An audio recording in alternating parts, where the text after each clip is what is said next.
ಅಮಿತ್ ಶಾ ಆಪ್ತ ಎಂದು ವಂಚಿಸಿದ ಆರೋಪ ಪ್ರಕರಣಕ್ಕೆ ಸಂಬಂಧಪಟ್ಟಂತೆ ಈ ಹಿಂದೆ ವೈದ್ಯರೊಬ್ಬರಿಗೆ ವಂಚಿಸಿದ್ದಂಥ ಸುಜಯೇಂದ್ರ ಜಮ್ಮು ಕಾಶ್ಮೀರ ಮೂಲದ ವೈದ್ಯರಿಗೆ ವಂಚಿಸಿದಂಥ ಆರೋಪಿಯನ್ನು 2.5 ಕೋಟಿಯನ್ನ ವಂಚಿಸಿದ್ದ ಆರೋಪಿ ಸುಜಯೇಂದ್ರ.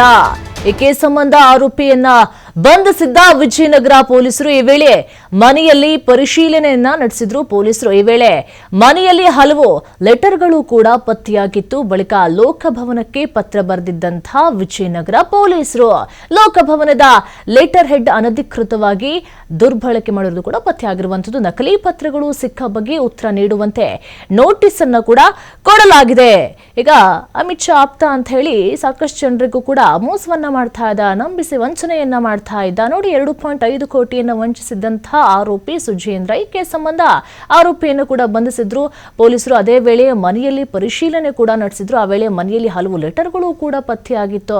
ಅದಾದ ನಂತರ ಲೋಕಭವನಕ್ಕೆ ಪತ್ರವನ್ನ ಬರೆದಿದ್ರು ಪೊಲೀಸರು ಕೂಡ. ವಿಜಯನಗರ ಪೊಲೀಸರು ಲೋಕಭವನದ ಲೆಟರ್ ಹೆಡ್ ಅನಧಿಕೃತವಾಗಿ ದುರ್ಬಳಕೆ ಮಾಡಿರುವುದು ಕೂಡ ಪತ್ತೆಯಾಗಿರುವಂತದ್ದು. ನಕಲಿ ಪತ್ರಗಳು ಸಿಕ್ಕ ಬಗ್ಗೆ ಉತ್ತರ ನೀಡುವಂತೆ ನೋಟಿಸ್ ಅನ್ನ ಸಹ ಕೊಡಲಾಗಿದೆ.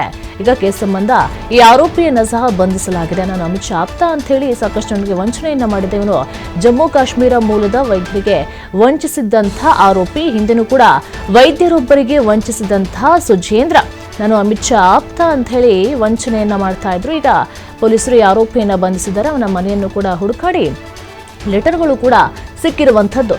ಮನೆಯಲ್ಲೂ ಕೂಡ ಪರಿಶೀಲನೆಯನ್ನು ನಡೆಸಿ ಏನೇನ ದಾಖಲೆಗಳು ಸಿಕ್ಕಿದಾವೆ ಎಲ್ಲವನ್ನೂ ಕೂಡ ಪೊಲೀಸರು ಅವಶ್ಯಕ್ಕೆ ಪಡ್ಕೊಂಡಿರುವಂಥದ್ದು. ಅಮಿತ್ ಶಾ ಆಪ್ತ ಅಂತ ಹೇಳಿ ಸಾಕಷ್ಟು ಜನರಿಗೆ ವಂಚನೆಯನ್ನ ಮಾಡಿದ್ದ. ಹಿಂದೆ ವೈದ್ಯರೊಬ್ಬರಿಗೂ ಕೂಡ ವಂಚಿಸಿದಂಥ ಸುಜೇಂದ್ರ ಇವನು ಜಮ್ಮು ಕಾಶ್ಮೀರ ಮೂಲದ ವೈದ್ಯರಿಗೆ ವಂಚಿಸಿದ್ದಂಥ ಆರೋಪಿ. ಒಟ್ಟಾರೆಯಾಗಿ 2.5 ಕೋಟಿಯನ್ನ ವಂಚಿಸಿದಂಥ ಆರೋಪಿ ಸುಜೇಂದ್ರ. ಒಟ್ಟಾರೆ ನನಗೆ ಅವ್ರು ಗೊತ್ತು ಇವ್ರು ಗೊತ್ತು ಅಂತ ಹೇಳಿ ಎಲ್ಲ ದೊಡ್ಡವರ ಹೆಸರನ್ನೇ ಹೇಳ್ಕೊಂಡು ಒಂದು ವಂಚನೆಯನ್ನ ಮಾಡ್ತಾ ಇದ್ದಂಥ ವ್ಯಕ್ತಿ ಕೊನೆಗೂ ಕೂಡ ಪೊಲೀಸರ ಬಲೆಗೆ ಬಿದ್ದಾನೆ. ತದನಂತರ ಇನ್ನು ಸಾಕಷ್ಟು, ಯಾಕಂತ ಹೇಳಿದ್ರೆ ದೊಡ್ಡವರ ಹೆಸರು ಹೇಳ್ತಾ ಇದ್ದಾನಲ್ಲ, ಹಾಗಾದ್ರೆ ಏನ್ ಕಥೆ ಈ ಒಂದು ಹಿಸ್ಟ್ರಿ ಅಂತ ಹೇಳಿ ಅವರ ಮನೆಯನ್ನು ಕೂಡ ಹುಡುಕುವಂತ ಪ್ರಯತ್ನವನ್ನ ಮಾಡಿದ್ದಾರೆ. ಮನೆಯಲ್ಲೂ ಕೂಡ ತಲಾಶ್ ನಡೆಸಿದಾಗ ಕೆಲವೊಂದು ದಾಖಲೆಗಳು ಸಹ ಸಿಕ್ಕಿರುವಂತಹದ್ದು.